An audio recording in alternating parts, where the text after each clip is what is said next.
सभी को राम राम। संत कबीर जी कहते हैं, मोह को कहाँ ढूंढे रे बंदे, मैं तो तेरे पास में।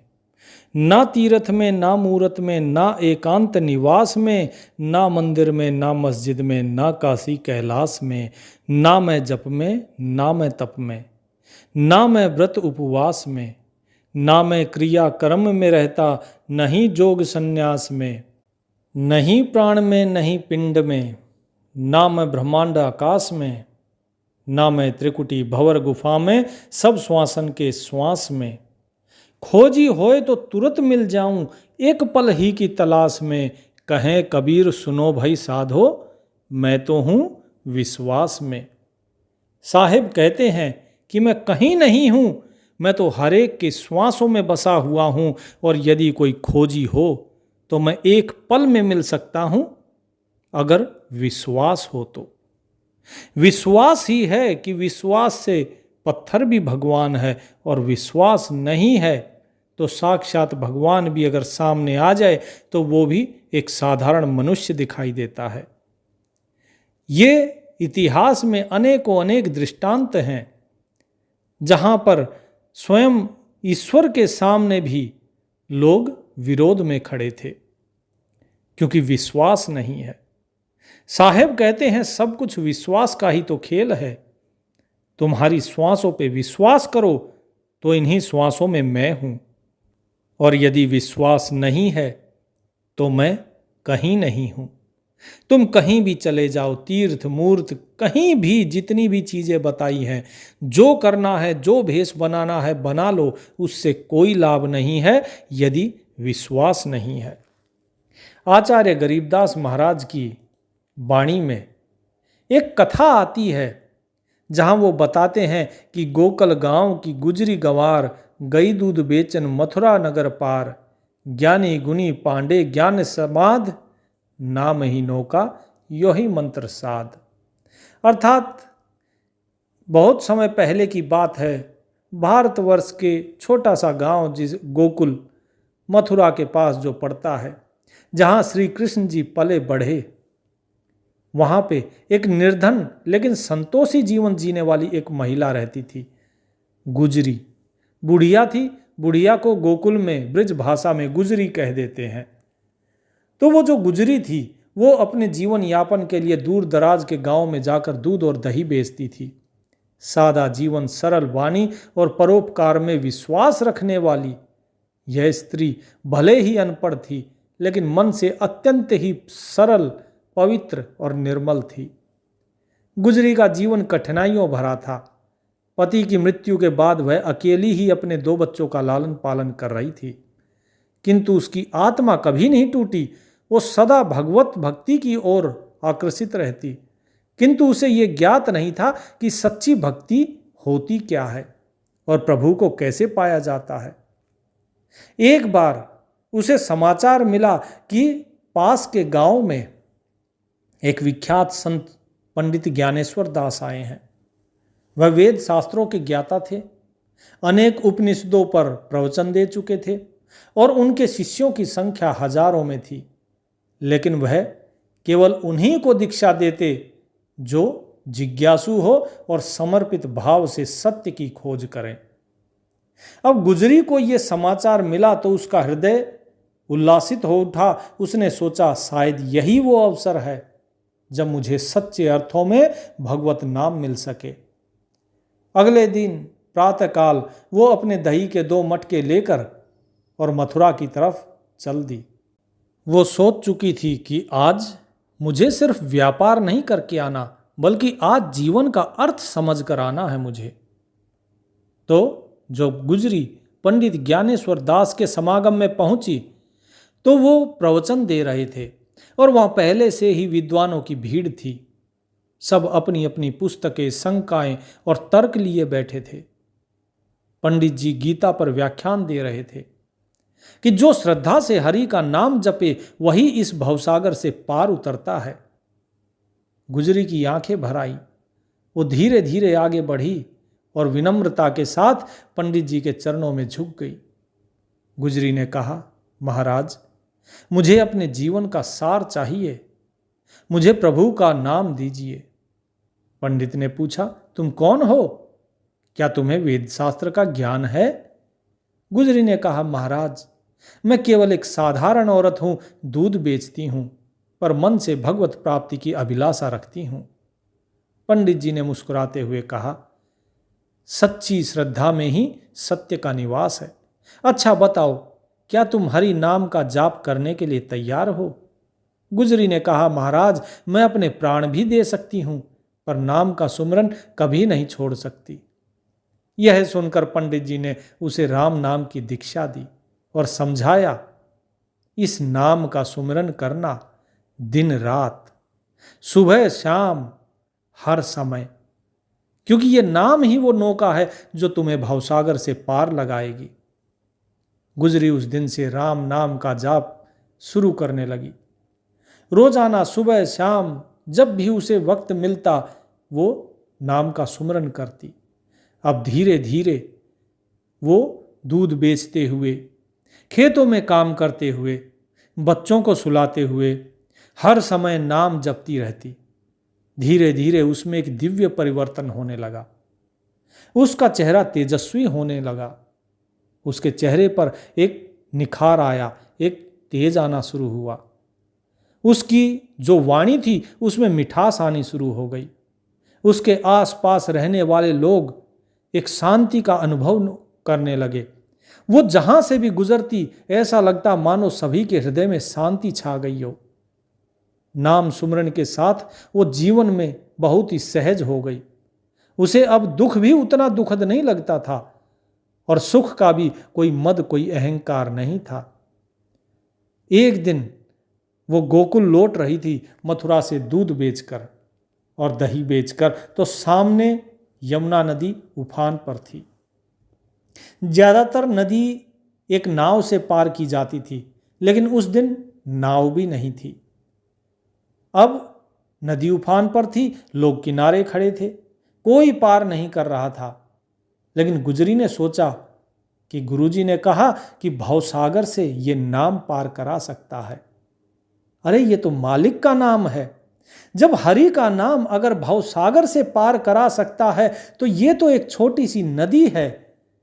क्या मैं इस यमुना को पार नहीं कर सकती? क्या वो मेरा मालिक मेरे को ये यमुना पार नहीं करवाएगा?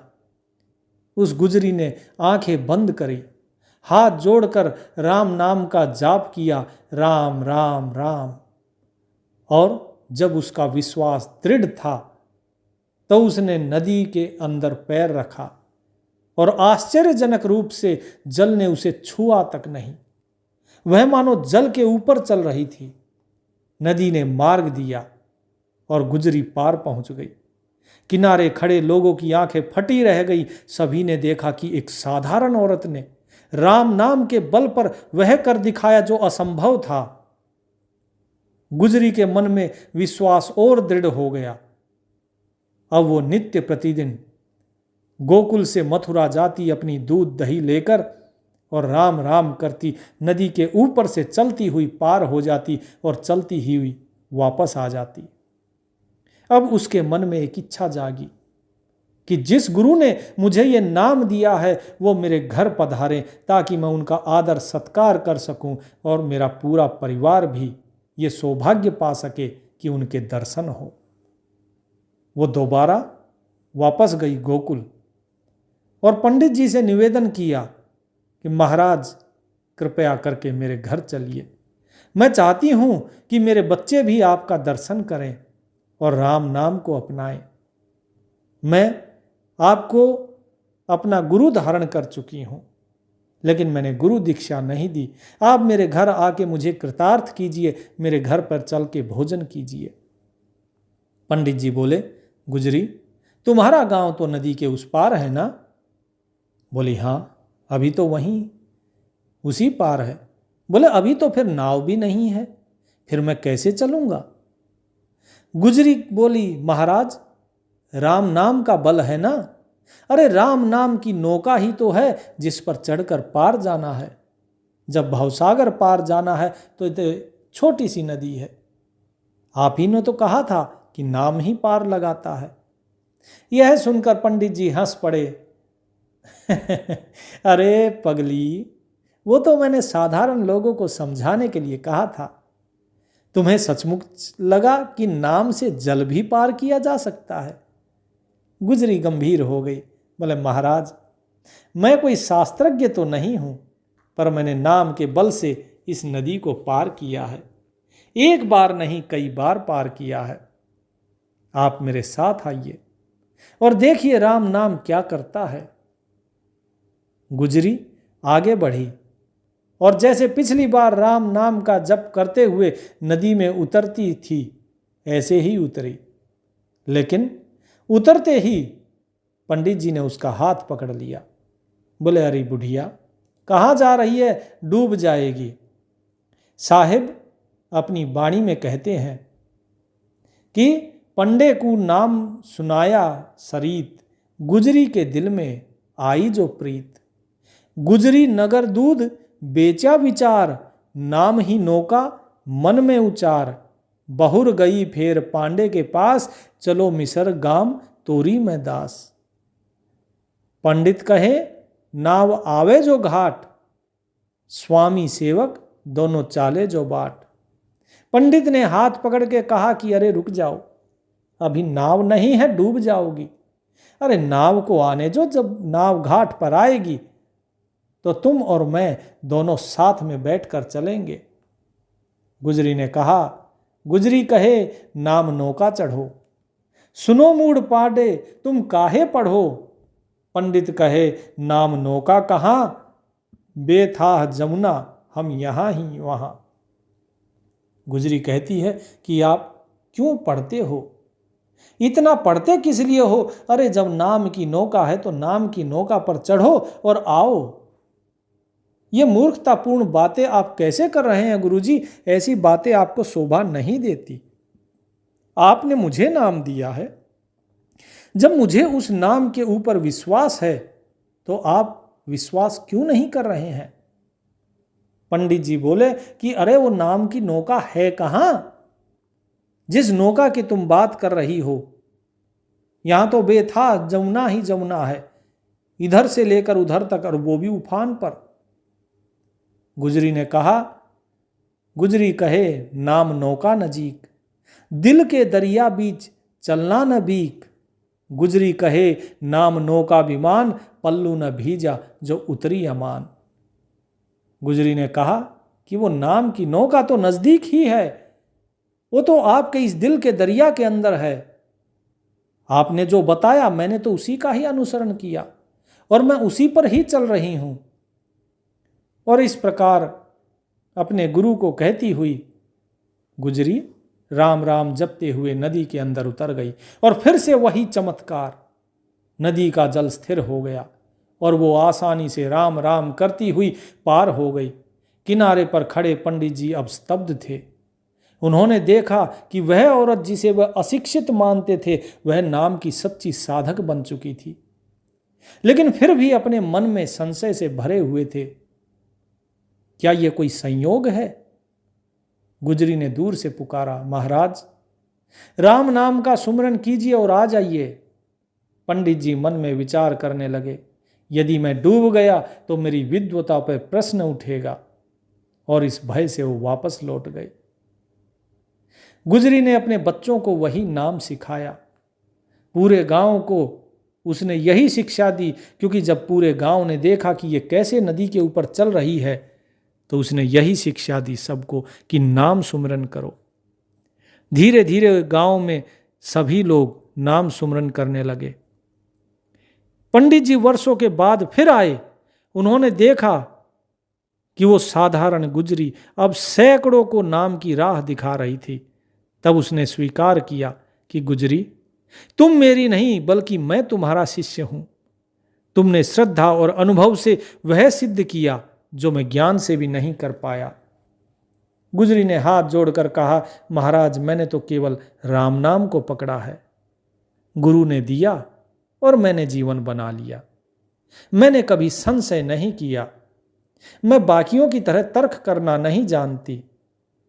मुझे तो इतना ही पता है जो आपने बताया कि नाम ही सबसे बड़ा गुरु है और श्रद्धा विश्वास सबसे बड़ी पात्रता और अनुभव सबसे बड़ा प्रमाण है। यही मैंने जाना है, यही मैंने सीखा है। अब इसके अन्यत्र मैं क्या कहूँ और क्या सुनूं। तो जो पंडित जी थे वो बड़े अभिभूत हो गए उनकी बातें सुनकर और बोले, गुजरी, तूने मेरे को धन्य कर दिया। तेरे जैसी शिष्या किसी किसी को ही, भाग्यवान को ही मिलती है। तू मेरी शिष्या बनी है, लेकिन वास्तव में मुझे तुम्हारा शिष्य होना चाहिए, क्योंकि तुमने उसको अनुभव कर लिया जिसकी मैं सिर्फ कथा कहता हूं, लेकिन तूने उसे आत्मसात कर लिया। लोग मेरे पास आते हैं, ग्रंथ उठाकर आते हैं, वेद पुराण उठाकर, उपनिषद उठाकर, वो मेरे से चर्चा करते हैं, तर्क करते हैं कि इस उपनिषद में ऐसे लिखा है, इस वेद में ये लिखा है, इस सुक्ति का क्या अर्थ है, इस श्लोक का क्या अर्थ है। लेकिन आज मुझे समझ में आया कि उन सुक्तियों को, उन श्लोकों को पढ़कर कोई लाभ नहीं होता। उनसे एक मार्गदर्शन हो सकता है, लेकिन असली ज्ञान तो अनुभव का ज्ञान है। तुमने बिल्कुल सही कहा। और असली पात्रता विश्वास है, श्रद्धा है। जिसके मन में विश्वास नहीं है, जिसके मन में श्रद्धा नहीं है, वो कभी भक्त नहीं हो सकता। जो व्यक्ति अविश्वास करे, जो व्यक्ति गुरु के वचनों पर अविश्वास करे, सच्चा गुरु पाने के बाद भी जो इधर उधर भागे, भला उसका कल्याण कौन कर सकता है।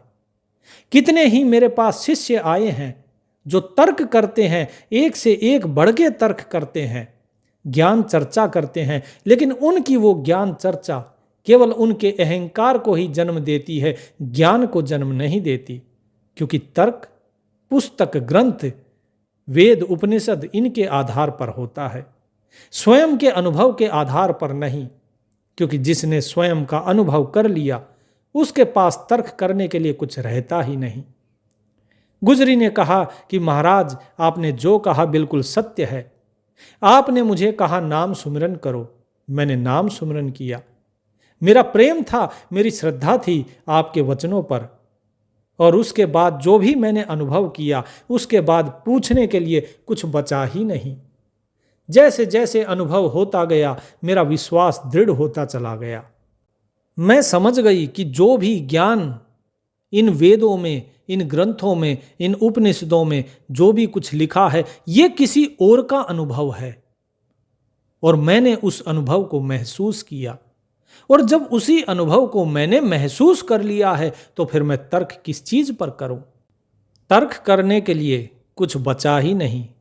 मैं कृतकृत्य हो गई कि आज आप मेरे घर पे पधारे हैं। वो गुरु, वो पंडित जी अपने मन में सोच रहे हैं बैठे बैठे कि मैं गुरु होकर भी पार नहीं हो पाया, गुरु होकर भी मेरे अंदर वो विश्वास नहीं आया, और ये अनपढ़ गवार होते हुए भी इसके मन में विश्वास है, श्रद्धा है, और ये मेरे से इस भक्ति मार्ग में आगे निकल गई। तो भगत जियों, ये आध्यात्मिक, ये भक्ति का मार्ग ऐसा ही है। यहाँ पर शिष्य आगे निकल जाता है और गुरु पीछे रह जाता है। इसीलिए तो कहावत बनी कि गुरु गुड़ रह गए और चेला शक्कर हो गए। इसीलिए मेरे भाई, विश्वास रखो। जो उस प्रभु पे, उसके नाम पर विश्वास रखता है, केवल वही पार होता है। इससे फर्क नहीं पड़ता कि आपका गुरु कैसा है। क्योंकि बार बार मैं यही चीज बताता हूं कि गुरु ज्ञान का नाम है, गुरु किसी शरीर का नाम नहीं है। अक्सर लोगों को ये वहम रहता है कि ये हमें ज्ञान दे रहे हैं तो ये हमारे गुरु हैं। नहीं, गुरु तो वो ज्ञान है जो आपके अंदर उतर रहा है। ये शरीर, ये तो एक माध्यम मात्र है। इस शरीर के माध्यम से वो साहिब आपको ज्ञान दे रहे हैं गुरु बनकर। तो केवल इस शरीर को मत देखो, इस शरीर के द्वारा जो ज्ञान दिया जा रहा है उस ज्ञान को देखो, जो नाम दिया जा रहा है उस नाम को देखो। जब आप उस ज्ञान को, उस नाम को देखोगे, उस पर विश्वास करोगे, तो आप स्वयं ही पार हो जाओगे। और जिसने विश्वास नहीं किया वो इस संसार में भ्रमता रह जाएगा, फिर चाहे वो चेला हो चाहे वो गुरु हो।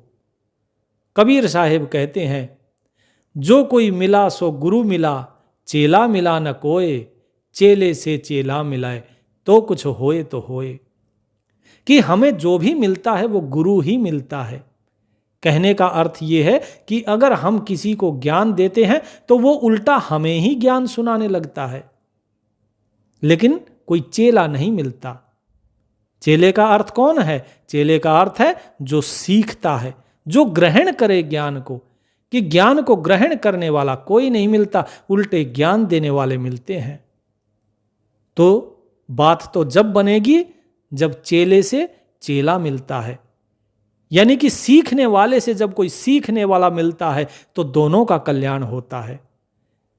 अब ये सीखने वाले दो कौन हैं? ये सीखने वाले हैं गुरु और चेला। चेला सीखता है गुरु के ज्ञान के द्वारा, और गुरु की मुक्ति होती है जब वो चेले को ज्ञान देता है तो उसे समझ आता है कि जो बात मैंने चेले को बताई क्या उसका अनुसरण मैं कर रहा हूं, और यदि मैं नहीं कर रहा हूं तो मुझे उसका अनुसरण करना चाहिए। मैंने चेले को कहा विश्वास करने के लिए, क्या मेरे मन में स्वयं विश्वास है? और यदि विश्वास नहीं है तो मुझे विश्वास करना चाहिए। इसी प्रकार आप अपने घर पर भी जब बच्चों को कहते हो कि बेटा सच बोलो, तो आपके मन में भी ये बात आती है कि क्या मैं सच बोल रहा हूं? और यदि नहीं बोल रहे हो तो आपको सच बोलना शुरू कर देना चाहिए, क्योंकि बालक तो वही सीखता है जो वो देखता है। इसी प्रकार गुरु जो करता है शिष्य भी वही देखता है और वही सीखता है। तो इसीलिए गुरु को ये चाहिए कि जो वो शिष्य को बता रहा है उसका पालन वो स्वयं भी करे, ताकि उसका भी कल्याण हो और उसके जो भक्त हैं, जो उनके शिष्य हैं, उनका भी कल्याण हो। अन्यथा यदि गुरु ही पाखंडी और ढोंगी बने रहेंगे तो शिष्य क्या देखेंगे? अरे गुरु का तो आचरण ऐसा है और ये हमें कह रहे हैं कि इस तरीके से करो। जब ये स्वयं नहीं कर रहे तो हमें किस लिए करने को कह रहे हैं? तो शिष्य भी वैसा ही आचरण करते हैं जैसा गुरु करते हैं। और साहिब कहते हैं कि जिसका गुरु है आंधरा, चेला खरा निरंद, अंधा अंधे ठेलिया दोनों कूप पड़ंत। कि जिसका गुरु अंधा है ज्ञान से और जिसका चेला भी अंधा है, तो अंधा व्यक्ति अंधे को अगर धक्का मार के चलेगा कि हाँ भाई चलो इधर खिसको उधर खिसको, वो क्या होंगे? वो तो कुएं में ही गिर जाएंगे, क्योंकि उन्हें पता ही नहीं लगेगा कि आगे कुआं है। इसी प्रकार इस संसार में भी है कि यदि आप लोगों के अंदर थोड़ा सा भी अहम भाव है कि मैं गुरु हूं, या आप किसी को ज्ञान देते हैं, तो याद रखिए कि उसका अनुसरण पहले आप स्वयं कीजिए। आप जिसको ज्ञान दे रहे हैं, जिस चीज के बारे में ज्ञान दे रहे हैं, उसका अनुसरण स्वयं कीजिए। जब स्वयं करेंगे तो ही आपका भी लाभ होगा और दूसरे का भी, नहीं तो आप पार नहीं हो पाएंगे। और चेले को चाहिए कि गुरु ने जो ज्ञान दिया है केवल उसके सद्गुणों को देखें, उस ज्ञान को देखें, ज्ञान पर अमल करें, ना कि गुरु के अवगुणों को। जो गुरु के अवगुणों को देखेगा उसके अंदर अवगुण आने शुरू हो जाएंगे, फिर पार होने की गुंजाइश खत्म हो जाती है। जैसा बताया जाता है केवल वही करना चाहिए, उस पर शंका नहीं करनी चाहिए। लेकिन अक्सर लोग इस गलती को कर बैठते हैं, पूछते हैं, बोले जी फलाने ग्रंथ में तो ऐसे लिखा है, बोले जी फलाना गुरु तो ऐसे बोलता है, इसने ये नाम दिया उसने वो नाम दिया। इन चीजों से दूर हो जाइए। पार वो भी हुए हैं जिन्होंने राम राम जपा, पार वो भी हुए हैं जिन्होंने श्याम श्याम जपा, पार वो भी हुए जिन्होंने हरि कहा, जिन्होंने ओम कहा, जिन्होंने सोहम कहा। पार तो वो भी हुए हैं, लेकिन कब? जब मन में विश्वास रहा तब, जब मन के अंदर श्रद्धा रही तब, जब मन निर्मल हुआ तब। तो ये नाम आपके मन को निर्मल करेगा। विश्वास रखिए, श्रद्धा रखिए। जैसे गुजरी पार हुई और गुरु रह गए, इसी प्रकार आप पार अवश्य होंगे, चाहे गुरु पार हो या ना हो। आप गुरु के पीछे मत भागिए, गुरु के ज्ञान के पीछे भागिए। जो उन्होंने आपको तरीका बताया है उस तरीके को अपनाइए और भक्ति मार्ग में विश्वास के साथ आगे बढ़ जाइए। परमात्मा सभी का कल्याण करें। सत साहेब।